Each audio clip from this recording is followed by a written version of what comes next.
It's a Short Time Wrestling podcast, back with Josh Schamberger, the president of the Iowa City Coralville Convention and Visitors Bureau. We've got a big event coming December 10th and 11th to Wrestling Town, USA. And that's a title that Josh takes very seriously, even so much so that he's put it on shirts, it's put it on wax. But big things coming up, big Wrestling Town. And Josh, glad to have you on the program to talk about the first of its kind, the men's and women's combined World Cup coming to Coralville. Yeah, I couldn't be more excited. We hosted this event in 2018. It was just the men at the time, and they asked us to bring it back, and we asked them if we could suggest some changes, and that's kind of what arrived us to today. So really excited to have all the country starting to come into town next month. One thing that's been unique about the growth of the Iowa River Landing there in Coralville, right off the highway, in case you haven't been to Iowa City in a while, there is more to Iowa City than the University of Iowa and Carver Hawkeye, although, of course, Iowa City does revolve around the school. And one of those things is the Iowa River Landing. Kind of explain what's gone on there, what the transformation has been, what was there when we had the Olympic trials there in 2012 to what we've got now 10 years later. Yeah, there wasn't much there in 2012 when we had the trials. There was just a hotel that had opened about 5 or 6 years earlier, the Marriott. But it's a 185-acre redevelopment site that I've been pretty intimately involved in with the city of Coralville. Really one of the major gateways into the entire community off Interstate 80. And there's been a fantastic master plan and visioning process by the city of Coralville to redevelop that site into a proper welcome and environment. And there's been a lot of work over the years. We started with that Marriott, as I said, that opened in 2006. And a couple of years back, we put the third and final anchor of 3 or 4 major tenant anchors, and that's the development and opening of the Xtream Arena in Green State Family Fieldhouse, which has hosted a lot of wrestling, probably more wrestling in its first 2 years because of COVID than anything else, but that's just fine with me. Yeah, last time we had major events, they were at Carver Hawkeye, and I learned something when you were on the mat with Kyle Klingman and Andy Hamilton. Carver Hawkeye doesn't have air conditioning, so Xtream Arena is an all-season facility for wrestling. It is. We've never been able to go after Greco freestyle stuff. So last time we hosted the World Cup, it was that first week of April, so we can still get away with a little bit of that in Carver, but you can't get away with it in the summer. Graduations, it's a sweat fest over there. So this new venue is a little more right-sized for an event like World Cup, and good air conditioning. Although in December we'll have the heat on. The one thing I want to know is the ice cream quotient. I know Carver's known for its ice cream. What do we got for the Sweet Tooth at Xtream Arena? Well, the good news is that the exact same vendor who services that ice cream is the one we hired to run our facility. So it is the exact same ice cream that we offer in Xtream Arena. That's a big hit. We're also home to the University of Iowa volleyball team, and so there are just as long lines for the soft serve ice cream in Xtream as there is Carver Hawkeye. And they share staff back and forth, which is how we kind of wanted it, treated as another Hawkeye venue. When we look at the development there, one thing that wrestling people, especially those of us that live in the Midwest, that we're used to driving in, parking, and not really leaving or not moving the vehicle. And this is something that when you come to an event at Xtream Arena, you got numerous hotels there now. It's not just, again, the Marriott and the Denny's at the end of the block.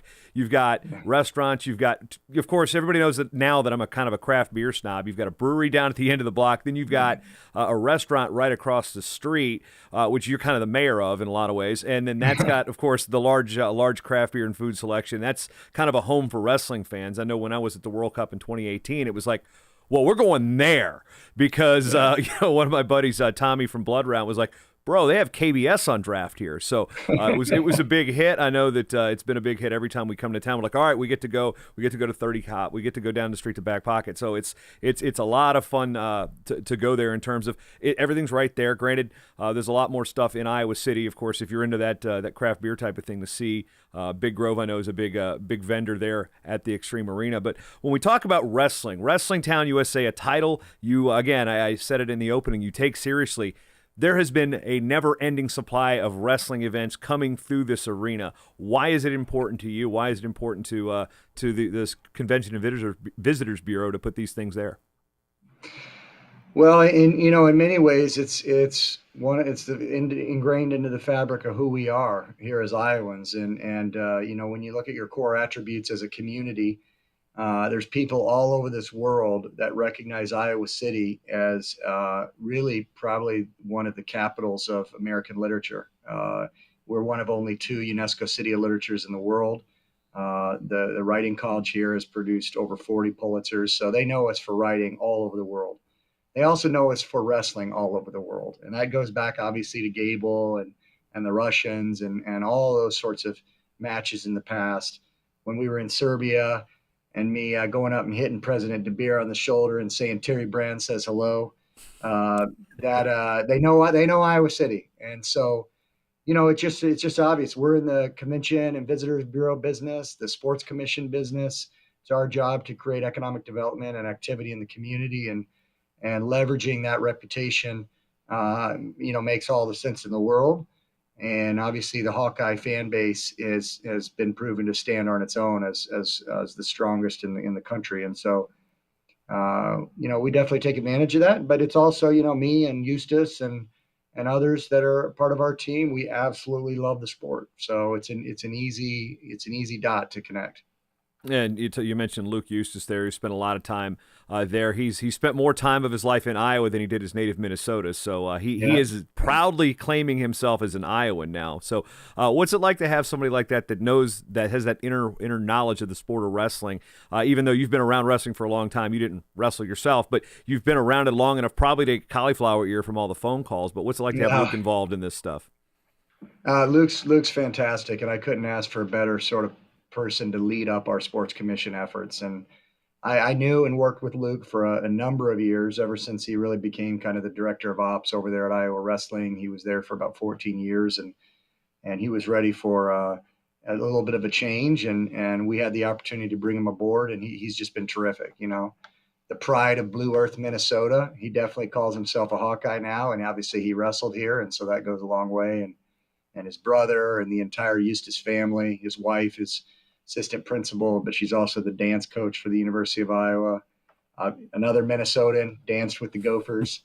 So we're proud to have the entire Eustace family here. And, he knows everybody in the sport of wrestling, and he definitely knows what to look for from an athlete perspective to put on these events and make it first class.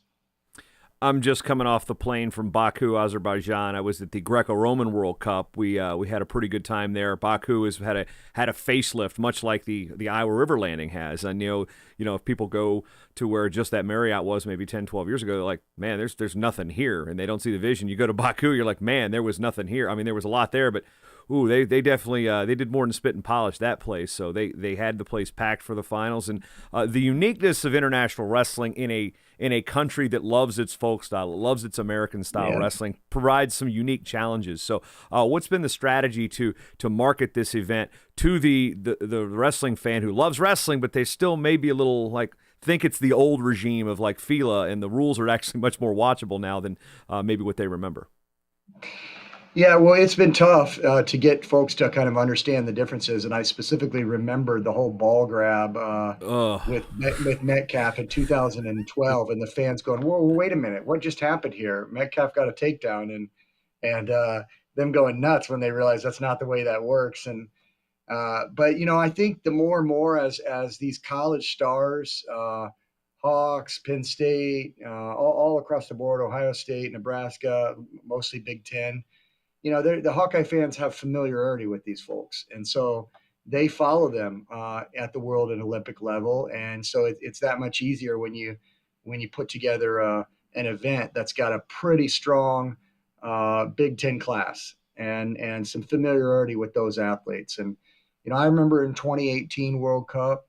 That Dake bomb when he threw the Japanese guy, and then when Taylor won a big match, and this made me super proud to know that we were all USA that day, and to see all of Hawkeye Nation. There was a big crowd there for the World Cup, and them just chanting Dake and Taylor's name. And obviously Jordan Burroughs is always going to get the credit he deserves here, but Gable was down here wrestling his last match, standing ovation. So they get it. The rules have become better since the ball grab days, and I always like to I say think, ball draw because as a broadcaster, I didn't want to be a yeah, sound yeah, clip yeah. on Sorry, the ball Deadspin saying drawing. ball grab.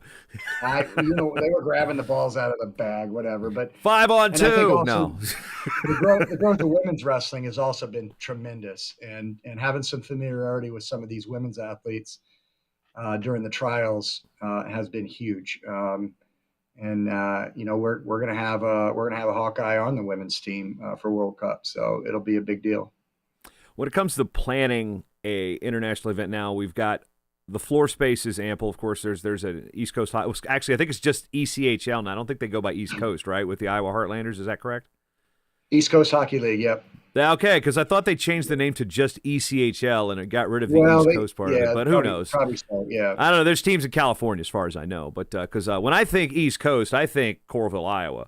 I say that having worked for an ECHL team back in the day. But again, the logistics of floor space, the large field house connected to it, this really provides athletes plentiful warm up area, plenty room for coaches to mill around. You're not having that massive humanity on the floor with competition, which kind of plagues a lot of tournaments.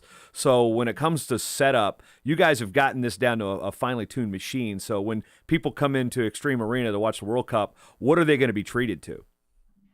Well, just that, I was intimately involved in building this complex from the very beginning, and it's no secret that through every stage, I always had my wrestling filter on. How's call to mat going to work? Where's the fans going to be able to see the athletes warming up? So, you walk down the concourse in Xtream Arena, and it's lined with windows looking down into the field house, and we already have figured out where we're going to put all the various countries, and we'll put flags on the mats. So before the athletes and teams even come into the main arena, they're going to be able to, get their beer, get their popcorn, and be looking through all those windows and seeing Japan warm up, and seeing China warm up, and seeing Ukraine warm up, and it flows very, very nicely. And then when they come in, they actually turn around and do a 180 from the concourse, and they see the arena.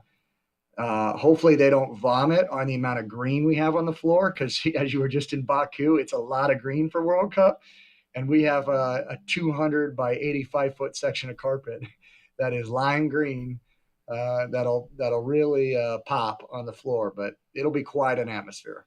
Yeah, in case you're wondering why the green, so United World Wrestling has color schemes. So their continental championships are kind of like a maroon, their worlds are blue, and then the World Cups are green. So that's how they kind of do their There you branding. go. Yeah, coming right off of There's a it. carpet square. Oh, carpet. Yeah, there's because 200 by 85. I know that because that's the exact that's the specs of an NHL sized hockey rink.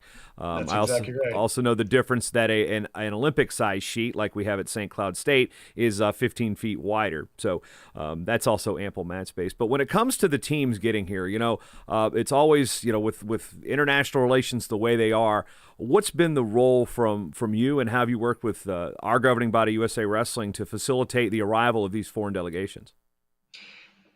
That's been the most challenging part. I went to Serbia, and obviously we were there together, and as soon as some of the guys, Kozak and the Flow guys, would track it daily, the stats, I would go up and say, all right, who looks like they're going to qualify? Because the top 5 nations on the men and women's side already punched their ticket. So I would immediately go to those team leaders, those national federation presidents, and I would meet with them and share all of the appropriate information, from visa letters and an official letter of welcome. Everything they need to know about World Cup was handed to them. I met with them. And then they have the all world team, which is a little bit more challenging. But from that moment on, they've got some deadlines, and they've got to work. We're working, I think, with 17 different embassies around the world to get all these athletes here. Some of them are far more complicated than others. So Imagine that. we're working with, our United States senators, Senator Ernst and Senator Grassley, and their staffs have been tremendous in helping us make sure that we reach out to these embassies, open up the necessary appointments, so they can get their visas and passport information through. And then, it's all over the board. We've already got quite a few of them have already got their visas. All of Ukraine is taken care of. All of Slovakia is taken care of. Japan, China, Mongolia, still working through Iran, but everything is very much on track with Iran right now. And in a good spot for where we're at. So hopefully, knock on wood here, that everything continues to go forward, and and then they'll all arrive kind of at different times. After the World Cup, 5 of the countries on the women's team are staying for a week-long camp. Uh, 2 of those countries aren't even competing in the World Cup. They're going to fly in and watch the World Cup, Canada and Kyrgyzstan, and then they're going to stick around for a week and do a training camp. So some good stuff all the way around. When we look, as one thing I noticed this weekend when I was in Baku, and is the team component, which you don't see a whole lot of in international wrestling. But I saw this all world team, and I'm looking over. I think they were taking on Turkey, and it was one of these things. You got guys from 5, 6 different countries jumping around like they've been pals forever. And I thought that was one thing that was extremely cool about the addition of an all world team. The benefit from a wrestling fan standpoint is, okay, you lose potentially the country. Oh, it's U.S. versus so and so, but you get to see more stars this way too, because there were some wrestlers from Ukraine, from Sweden, from several wrestlers from Georgia, the country, not the state, that were involved here, and they've got medals upon medals. So it was, of course, one of the toughest names I get to say, Mantas Kanistotis from Lithuania, driving me nuts. Of course, he's there. It's the hardest name in the world to say, but we've got all that, and I think that dual meet element is something that if you're still new to the sport of freestyle wrestling, you can follow. All right, 1 point here, you win that one match here. So, the team element is something that's obviously easier to follow for the new fan.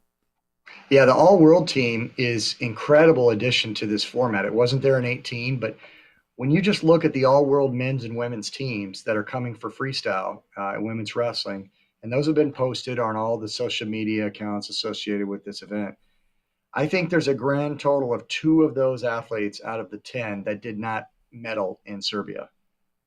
So those are stacked teams, and they're not going to be messed around with. They're going to be a tough team to beat. So you better be on your game to take care of one of those. I remember sending it to Bill and Terry and texting it and kind of keeping them updated as to who's confirmed, so they know who to prep for. Maybe some insider USA information. Oh, so be it. But I wanted them to know, hey, this is who's coming. And I said, it's pretty tough. And, both of them reminded me that we're pretty dang tough too. And I said, of course we are. But it's quite a bit of talent. And it is fun to watch them all come together and be a team. From Slovakia to Ukraine to Albania, whatever Turkey, whatever the country is that's represented at that weight. Yeah, we have to say Turkey now because they changed their name. Yeah. And I also learned that Nur-Sultan changed its name back to Astana, the capital of Kazakhstan, where we had Worlds a couple years ago. So that was you learned something new with all this international travel. Now, one thing that wrestling fans are going to learn is that this is a wrestling facility. Obviously, it's a hockey rink, but it's also a multifaceted, multi-sporting event. So at any point during the regular time of year, you can see volleyball teams warming up or working out or practicing in the field house. You've got obviously the minor league hockey team there. You've got the volleyball. But I'm curious, is the long-term goals here? You said you built it with wrestling in mind. What are we looking at as future events that could be dangled in front of various maybe college governing bodies or international governing bodies to put more events, not just into the United States, but into Wrestling City, USA? Or Wrestling Yeah, USA? well, certainly we've had some tremendous success with a brand new regional high school wrestling tournament that's going to be taking place the first week of December. It's called the Dan Gable Donnybrook, and this year we'll have, I believe, 44 boys schools and 29 girls schools. So a substantial amount of high schools, the best of the best from Iowa and the 6 surrounding states, or 5 surrounding states, I guess. And that'll be huge. We're also kicking off a brand new tournament, which is near and dear to me as a big time military brat and a military family. It's called Soldier Salute. We're bringing in the wrestling academies each year now to Wrestle Iowa and a bunch of other schools at the end of December. That's called Soldier Salute. That'll be a tremendous deal. And, on the international level, we've been able to do a lot, which is great. And we've been able to pull it off and set the bar pretty high. But there's one thing left on my particular punch list, and that's Junior Worlds. And I really want to get Junior Worlds to Iowa. I'd love to host it. I know that we can do it. We can do it right. It probably won't be at Xtream Arena. It'll be at Carver when we are able to figure it out. And but I'd like to do that sometime in the next 2 to 3, well, probably 3 years.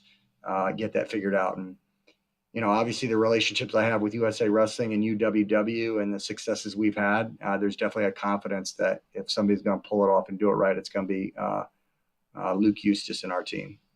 And speaking of that team, this is something I noticed down in Fort Worth. So of course we had the Olympic trials floating around. It was, they were supposed to be at Penn State, and then COVID being what it was, that limited the amount of places we could put it. Fort Worth, with a tremendous facility, stepped up. They hosted it. But who do I see down on the mats? Organizing, run of show and corralling people. It's you and Luke down there. So it's not like you're waiting for people to come to you. You're going to events in other cities and helping them run their events too. How does that work in the CVB business? What type of relationships does that help, and is that something common? It's not common. That was kind of a unique situation. Penn State had to kind of cancel towards the last minute, unfortunately, and understand why, and they'll get it down the road here. But we want to do everything we can to help the sport, and that includes Pete and Rich and everybody at USA Wrestling. And so Fort Worth doesn't have a tremendous amount of experience, their sports commission, in putting on an event like that. So Eustace and I just agreed to jump on a plane and go down there and spend 3 or 4 days helping Pete run the tournament. We've hosted it the last 2 times. We know it inside and out. And so it just became a quick familiarization tour of their building and how it flowed and everything. And then, just falling in line where work was needed. And that's what Luke and I are good at. We enjoy. And I know the Fort Worth Sports Commission and CVB down there greatly appreciated Luke and I coming down there and helping out. One thing I've also and I got noticed a cowboy hat right there in the background. You can see from Fort Worth. That's not Thomas Gilman's, but it looks just like his. Yeah. I don't actually own a cowboy hat, although with the way my hair's going, I may have to buy another one of those hats. One thing I've also noticed with the marketing is something unique with the domains. You've got WorldCupIowaCity.com, you've got UWWIowaCity.com. You're making sure that people know how to find this thing by just simply registering all the domain names. I mean, what was the mindset behind that? Well, they're like $3 a piece, right? So just own them all.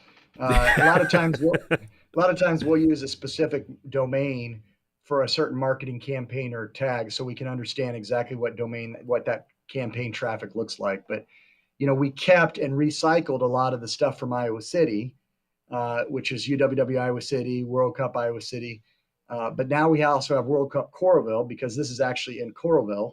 And so you put the city, it'll be hashtag Wrestle Coralville, just like it's been hashtag Wrestle Baku and everywhere else. So, but that Iowa City domain, and it's just all one community. So we do have a few different domains, and it shouldn't be hard for people to find us, but that's kind of some of the reasoning behind it. Yeah, unlike the cowboy hat, not a corral, it's Coralville, like the Reef. Yes. Now, lastly, this isn't World Cup related, but it's something about the building and something that has played a huge role in the growth of wrestling. And Iowa's been one of those focal points. Sanction Iowa was a battle cry for a long time. And the growth of girls wrestling in Iowa had quickly overgrown the high schools that the Girls Coaches Association had done for the girls state tournament. How did the girls high school tournament kind of grow into Xtream Arena? And then the moment that the sanctioning came out last year was in your building. So explain what that moment was like for you as somebody running this thing.